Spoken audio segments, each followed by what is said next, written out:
नमस्कार, स्वागत है आपका एपेक्स न्यूज इंडिया में। मैं हूं स्वप्निल। वक्त हो चला है नेशनल बुलेटिन का, तो रुक करते हैं खबरों की ओर। राज्यसभा में नारी शक्ति वंदन अधिनियम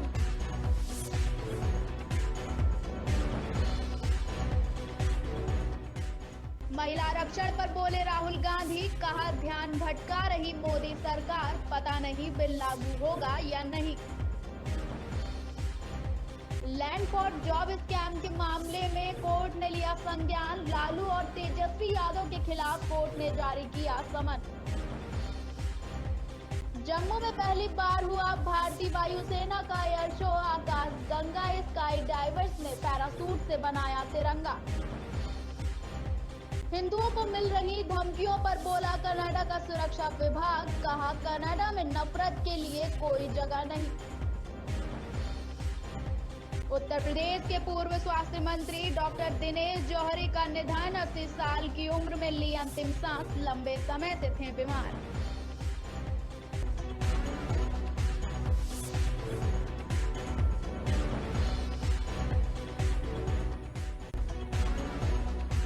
राज्यसभा में नारी शक्ति वंदन अधिनियम 2023 पारित होने के बाद बीजेपी मुख्यालय पर जश्न मना रहा है। प्रधानमंत्री नरेंद्र मोदी पार्टी मुख्यालय पहुंचे, जहां बीजेपी महिला मोर्चा की कार्यकर्ताओं ने प्रधानमंत्री मोदी का स्वागत किया। इस मौके पर बीजेपी मुख्यालय के बाहर कलाकार वाद्य यंत्र बजाते हुए नजर आए। वहीं बीजेपी महिला मोर्चा की कार्यकर्ताओं ने नाचकर जश्न मनाया। इस बीच बीजेपी के राष्ट्रीय अध्यक्ष जेपी नड्डा भी पार्टी मुख्यालय पहुंचे। इस दौरान बीजेपी मुख्यालय में पार्टी की सभी महिला सांसद मौजूद रहीं। जश्न में शामिल अलीना नाम की एक महिला कार्यकर्ता ने बताया कि प्रधानमंत्री देश की महिलाओं के लिए बहुत अच्छा काम कर रहे हैं और उम्मीद है कि वह इस काम को जारी रखेंगे। कार्यकर्ता ने कहा, पीएम मोदी वास्तव में अच्छा काम कर रहे हैं और वह सभी महिलाओं को समान मानते हैं। वह महिलाओं का सम्मान करते हैं और भेदभाव नहीं करते हैं। हमें उम्मीद है कि वह सभी महिलाओं के लिए इसी तरह काम करते रहेंगे।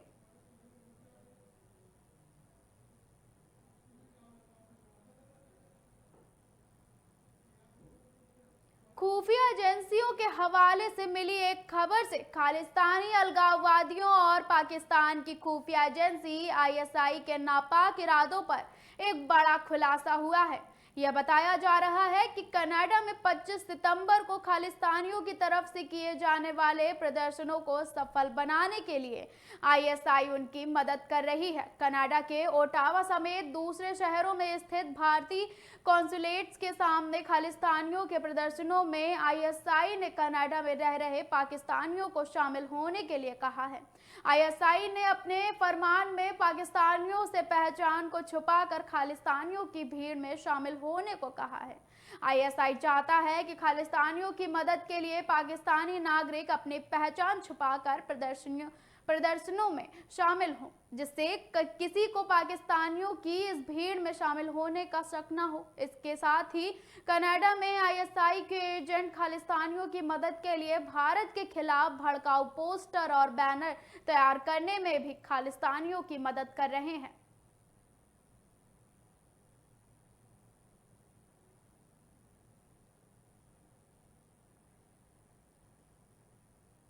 कर्नाटक और तमिलनाडु के बीच कावेरी नदी के जल को लेकर विवाद चल रहा है। वहीं बीते दिनों दिल्ली में हुई बैठक में कावेरी जल प्रबंधन प्राधिकरण ने राज्य सरकार को तमिलनाडु के लिए 5000 क्यूसेक पानी छोड़ने का आदेश दिया था।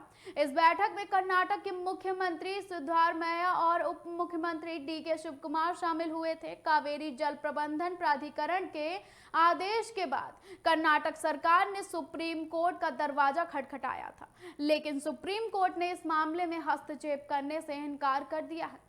इसके बाद बेंगलुरु के उन इलाकों में सुरक्षा बढ़ा दी गई है जहां बड़ी संख्या में तमिल भाषी आबादी रहते हैं। कर्नाटक के बांधों से पानी छोड़ने के आदेश के बाद कन्नड़ कार्यकर्ताओं और किसानों संगठनों ने शुक्रवार को पूरे कर्नाटक को बंद करने का आह्वान किया है।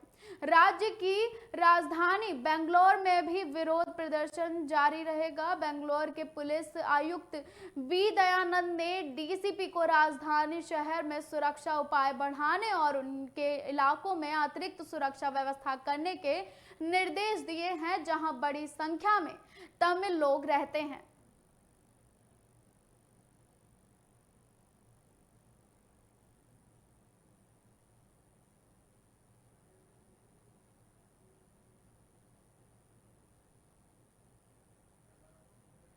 कांग्रेस सांसद रवनीत सिंह बिट्टू ने कनाडा के प्रधानमंत्री जस्टिन ट्रूडो और उनकी पार्टी पर जमकर निशाना साधा है। बिट्टू ने कहा कि ट्रूडो और उनकी लिबरल पार्टी भारत के मोस्ट वांटेड आतंकवादियों और गैंगस्टरों को कनाडा में शरण देते हैं और उनके द्वारा नियंत्रित गुरुद्वारे से डोनेशन लेते हैं। बिट्टू ने कहा कि खालिस्तानियों से पैसे लेने के चलते ही ट्रूडो उनके पक्ष में बयानबाजी कर रहे हैं। बिट्टू ने यह भी दावा किया है कि पंजाब से भारत के 10 मोस्ट वांटेड आतंकियों और गैंगस्टरों की लिस्ट में से 8 कनाडा में रह रहे हैं। कांग्रेस के लोकसभा सांसद बिट्टू ने कहा कि सैकड़ों गुरुद्वारे मारे गए खालिस्तानी आतंकवादी हरदीप सिंह निज्जर और प्रतिबंधित सिख फॉर जस्टिस के नेता गुरुपतवंत सिंह पन्नू के नियंत्रण में हैं। उन्होंने कहा कि उन गुरुद्वारों से हर हफ्ते ट्रूडो, उनके मंत्रियों और उनकी पार्टी को लाखों डॉलर दान दिया जाता है और यही कारण है कि वह पन्नू और निज्जर जैसे लोगों के पक्ष में बयान दे रहे हैं। बिट्टू ने ट्रूडो के बयान की बड़ी आलोचना करते हुए यह भी दावा किया है कि कनाडा से पंजाब में ड्रग्स लगातार भेजे जा रहे हैं।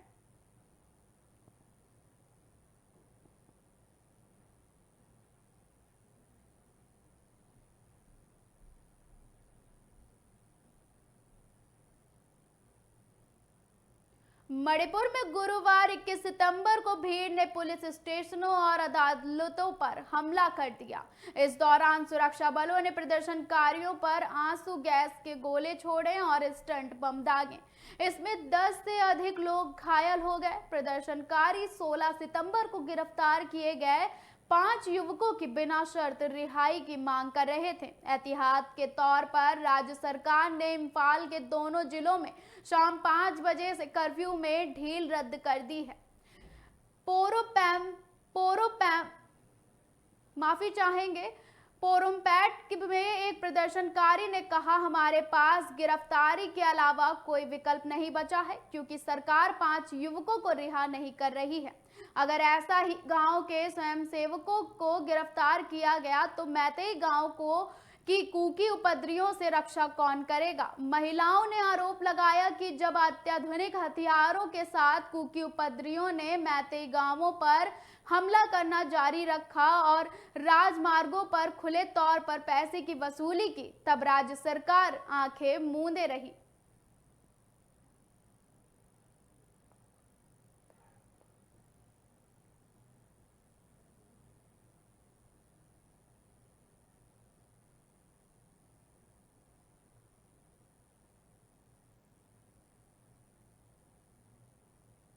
संयुक्त राष्ट्र सुरक्षा परिषद में सुधार की मांगे लंबे समय से की जा रही हैं। अब इसे लेकर रणनीति बननी भी शुरू हो गई है। बता दें कि 21 सितंबर को भारत, ब्राजील, जर्मनी और जापान के विदेश मंत्रियों की बैठक हुई। इस बैठक में इस बात पर सहमति बनी कि संयुक्त राष्ट्र सुरक्षा परिषद में व्यापक सुधार की जरूरत है ताकि यह समकालीन भू राजनीतिक व्यवस्थाओं का बेहतर ढंग से पेश कर सके। संयुक्त राष्ट्र की आम सभा में इतर हुई इस बैठक में ब्राजील के विदेश मंत्री माउरो विएरा, जर्मनी के विदेश मंत्री एनालेना बेयरबॉक, जापान के विदेश मंत्री योको कामिकावा और भारत के विदेश मामलों में उप मंत्री संजय वर्मा शामिल हुए। बैठक में कहा गया कि जटिल संकटों के कारण बहुपक्षवाद पर काफी दबाव है। बैठक में कहा गया कि संयुक्त राष्ट्र वैश्विक समस्याओं का प्रभावी और समय से निवारण में अक्षम साबित हो रहा है। ऐसे में इसमें सुधार की जरूरत है। बैठक के बाद जारी किए गए संयुक्त प्रेस वक्तव्य में कहा गया कि संयुक्त राष्ट्र सुरक्षा परिषद में स्थायी और गैर स्थायी दोनों श्रेणियों में विस्तार की जरूरत है। वहीं बैठक में शामिल देशों ने संयुक्त राष्ट्र से इस अहम मुद्दे पर आगे बढ़ने की अपील भी की है।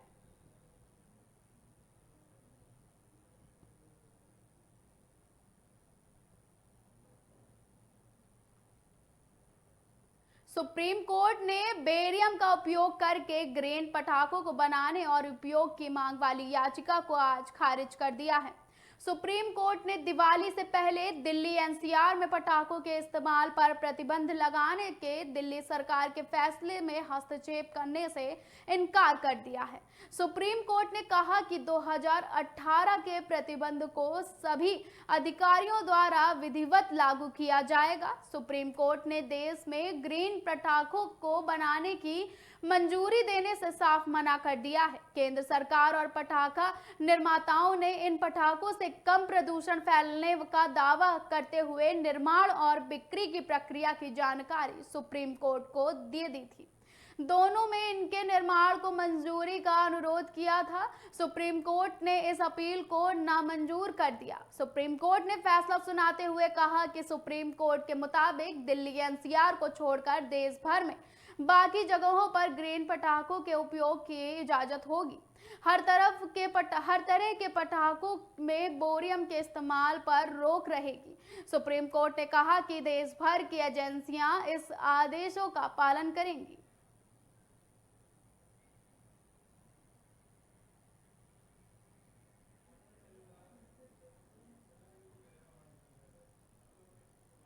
बिहार के पूर्व मुख्यमंत्री और आरजेडी नेता लालू प्रसाद यादव और रेलवे के अधिकारियों समेत अन्य आरोपियों के खिलाफ दिल्ली की राउज एवेन्यू कोर्ट ने समन जारी किया है। लालू प्रसाद यादव पर रेल मंत्री रहने के दौरान रेलवे भर्ती में घोटाला करने का आरोप है और इसी मामले में कोर्ट ने समन जारी किया है। इस मामले में लालू के बेटे तेजस्वी यादव की 21 सितंबर को दिल्ली के राउज एवेन्यू कोर्ट में सुनवाई होनी थी, लेकिन सुनवाई टल गई और अब यह सुनवाई आज यानी 22 सितंबर को होगी, जिसमें यह तय होगा कि चार्जशीट स्वीकार करने लायक है या नहीं।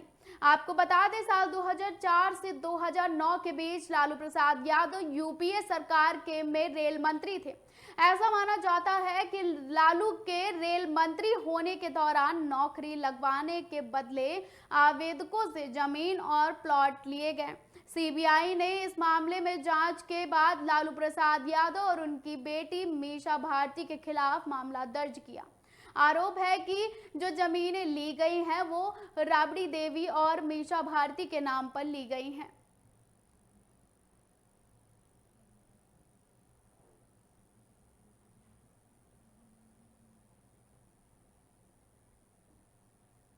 विजयवाड़ा में एसीबी कोर्ट ने आंध्र प्रदेश के पूर्व सीएम और टीडीपी प्रमुख एन चंद्रबाबू नायडू की रिमांड 2 दिनों के लिए बढ़ा दी है।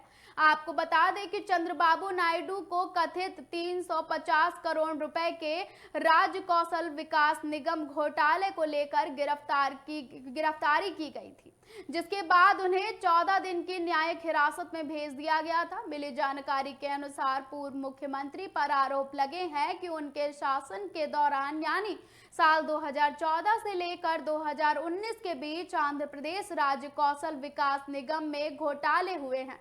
कथित तौर पर 371 करोड़ रुपए के इस घोटाले की पूछताछ के लिए उन्हें 14 दिनों की न्यायिक हिरासत में भेज दिया गया था, जिसके बाद अब एक बार फिर से उनकी न्यायिक हिरासत को 2 दिनों के लिए बढ़ा दिया गया है। बता दें, एन चंद्रबाबू नायडू की गिरफ्तारी के बाद तेलुगु देशम पार्टी के कार्यकर्ताओं ने राज्य भर में विरोध प्रदर्शन किया। पूर्व मुख्यमंत्री चंद्रबाबू नायडू की गिरफ्तारी के खिलाफ एक टीडीपी कार्यकर्ता को विशाखापट्टनम जाने वाली उड़ान के अंदर विरोध प्रदर्शन करते हुए भी देखा गया था।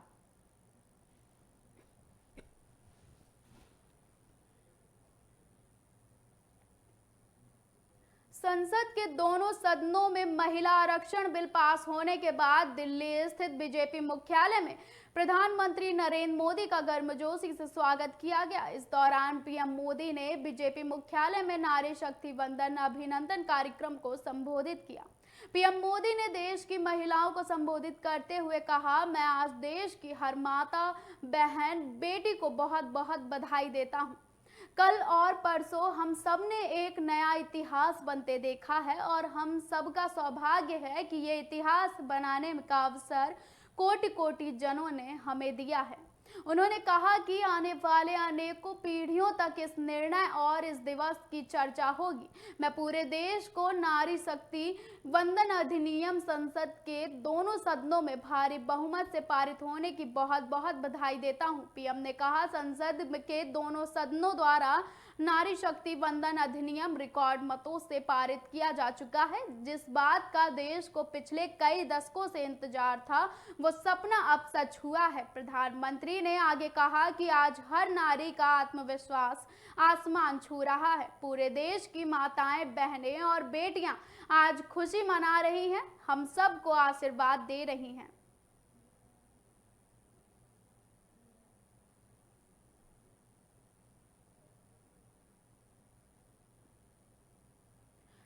फिलहाल वक्त हो गया है आपसे इजाजत लेने का। देश और दुनिया की तमाम बड़ी और अहम खबरों के लिए आप देखते रहे एपेक्स न्यूज इंडिया।